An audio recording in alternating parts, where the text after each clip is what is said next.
నమస్తే, welcome to Abhinav Bharat.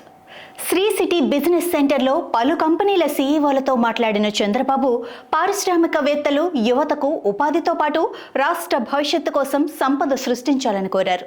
అలా వచ్చిన ఆదాయం ప్రజల సంక్షేమానికి ఉపయోగపడుతుందని అన్నారు. ఆర్థిక సంస్కరణలు మొదలైన 90వ దశకంలో తాను ప్రపంచ దేశాలన్నీ తిరిగానని, ఐటీ అనేది భారత్ను ప్రపంచ పటంలో గొప్పగా నిలబెడుతుందన్న విషయం ఆ రోజే చెప్పానని చంద్రబాబు గుర్తు చేశారు.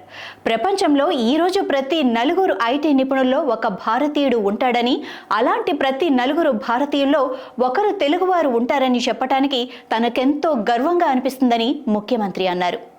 220 కంపెనీలు ఒకే చోట ఏర్పాటయ్యే వెసులుబాటు శ్రీ సిటీలో ఉందని, ఇప్పుడు ఒకే చోట 30 కంపెనీల ప్రతినిధులతో సమావేశం కావటం సంతోషంగా ఉందన్నారు.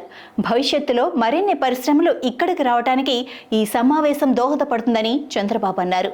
శ్రీ సిటీలో 8,000 ఎకరాల విస్తీర్ణంలో సెజ్, డొమెస్టిక్, ఫ్రీ ట్రేడ్ జోన్లు ఏర్పాటయ్యాయని, ఇప్పటికే ఆటోమేటివ్, ఎలక్ట్రానిక్, ఎఫ్ఎంసీజీ పరిశ్రమలు, ఫుడ్ ప్రాసెసింగ్ పరిశ్రమలు సైతం వచ్చాయని ఆయన చెప్పారు. చెన్నై, కృష్ణపట్నం, తిరుపతి ప్రాంతాలకు దగ్గరగా ఉన్న శ్రీ సిటీని అత్యుత్తమ ఎకనామిక్ జోన్గా తయారు చేయాలన్నది తన ఆలోచన అని చెప్పిన ముఖ్యమంత్రి, దీనికి ఐజీబీసీ గోల్డెన్ రేటింగ్ గుర్తింపు తీసుకొచ్చేలా కృషి చేస్తామన్నారు. అన్ని రకాల మౌలిక సదుపాయాలు ఉన్న శ్రీ సిటీని ప్రజలు నివసించడానికి అత్యంత అనుకూలంగా ఉండే ప్రాంతంగా మారుస్తామన్నారు. ఆ దిశగా ప్రభుత్వం పటిష్టమైన ప్రణాళికలతో ముందుకు వెళ్తుందని అన్నారు. ఇందుకోసం వినూత్నమైన ఆలోచనలతో పరిశ్రమలు ముందుకు రావాలని చంద్రబాబు కోరారు.